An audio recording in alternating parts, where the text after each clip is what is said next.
You're listening to an IOE podcast. Powered by UCL Minds.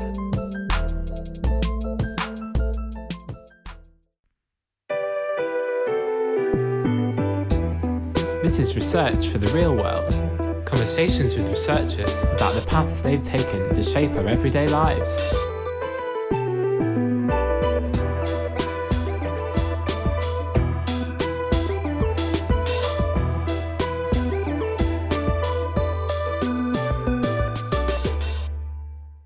So we're recording this on a day when some significant events are currently taking place, or will take place, including here in England. Yeah, some pretty significant changes. Yeah, the policy around coronavirus and public spaces have changed once again. You know who wouldn't be happy with this?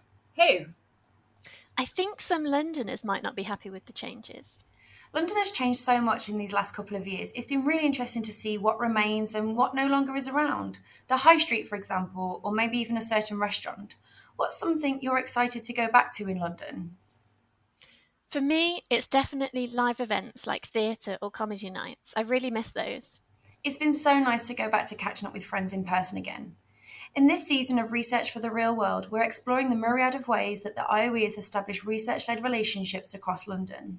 We'll be diving into rigorous research evidence and innovative solutions to tackle complex challenges in our capital. But hang on a second, something we haven't cleared up yet is that it won't just be Laura and myself presenting the podcast. Yes, Lauren, you should introduce yourself and include some non-work chat. Hi everyone, lovely to meet you.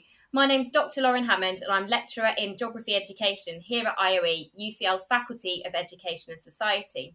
My research is interdisciplinary and considers the relationships between children, geography and education. I'm particularly interested in children's geographies and children's rights and considering how education can empower young people in their lives and futures. And when I'm not at work, you can find me in the Lido or enjoying London life. Wow, it sounds like you're really busy, Lauren, and we're really grateful to have you on the team, so welcome aboard. Welcome to the Pod Squad, Lauren. Okay, so who's up first? Lauren, who did you speak to as your first guest for this season? I spoke to Dr. Laura Crane from CRAE, the Centre for Research in Autism and Education, about her project, the Pan-London Schools Network, which is in collaboration with a mainstream school in Tower Hamlets, looking at supporting inclusive practices through an evaluation of the use of flexible seating in classrooms. One of our partner schools that we're working with at the moment is a primary school in Tower Hamlets. And they're a primary school for whom inclusion is really, really important, and they're a wonderfully inclusive setting. And one of the things that they have implemented across the whole school is flexible seating. So rather than just the standard kind of hard plastic chairs that you typically see in classrooms, it's things like wobble stools or standing desks or rocking chairs or bouncy balls and things like this. And there's some kind of anecdotal evidence that these can be beneficial for autistic children or children with other special educational need who perhaps have quite unique kind of sensory needs, but also that they could be beneficial much more broadly to a range of children and young people. So we're working with the school to do some work with their staff to hear what they think about the chairs being implemented in the settings, but we're also working very closely with the staff at the school to think of really inclusive, child-friendly ways of eliciting the voices of the pupils as well. So we've got activities that they're doing, such as head teacher for the day, where they get to pick kind of what chairs they'd like to keep in school or which ones they might not like anymore. Some are doing reviews of the chairs. For the younger children, it's voting and doing some counting activities with them. So just really making sure that taking part in research is really fun and engaging and that we get their voices across in a really meaningful and authentic way. Laura, what about you? And I spoke with Dr. Jake Anders and Dr. Asma Benhenda, who I also happen to work with at CPO, the Centre for Education Policy and Equalising Opportunities. We got to hear about Jake and Asma's work with the West London Zone Early Intervention Programme, where they're developing and collaborating within a project that's looking to support young people socially, emotionally and academically. West London Zone is a charity that aims at reducing inequalities and supporting pupils from disadvantaged areas in London, and especially in a specific area in London, which they call West London Zone, which is around I think it's around like Ladbroke Grove, approximately this area. And to do that, they try to have a comprehensive approach when they both provide academic but also like emotional support to these disadvantaged pupils by having personal tutors, like what they call link workers, who are giving them some personal tutoring, which will be both like academic and more like some form of emotional mentoring. And they work with a lot of partners. That's why they are really integrated into the geographically into the schools, because these link workers are based in the schools, and then they have external partners who also intervene to support these pupils. And the aim is to give them better academic achievements, but also they also measure the socio-emotional well-being. So that's the particularity of this intervention. And I caught up with Professor George Ploubidis, Director of Research and Principal Investigator of the National Child Development Study, as well as the 1970 British Cohort Study at the Centre for Longitudinal Studies here at IOE.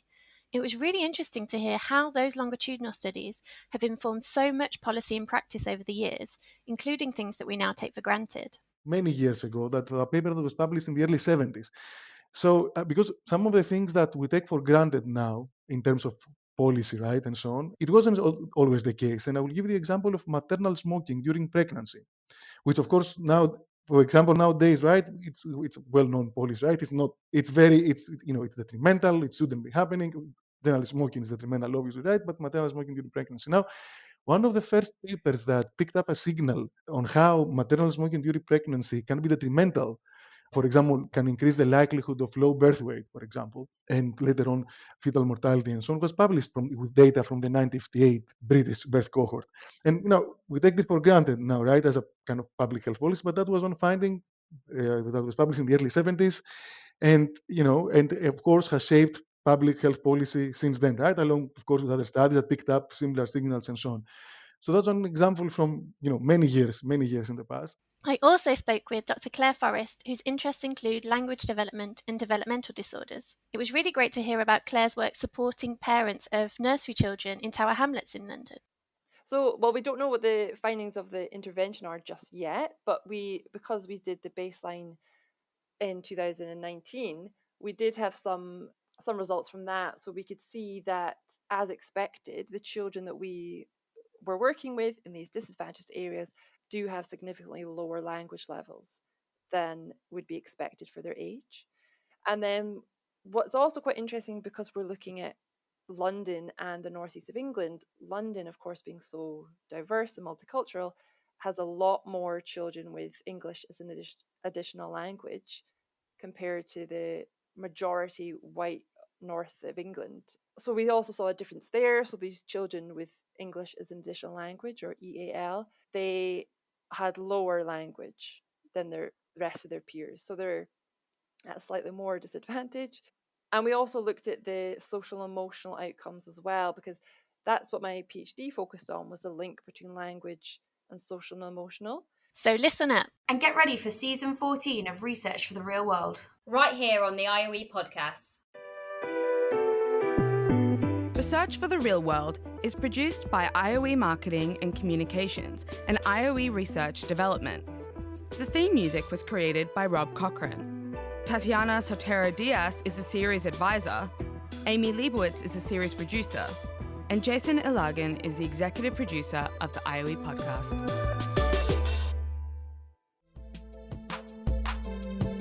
Thanks so much for downloading and listening to this IOE podcast.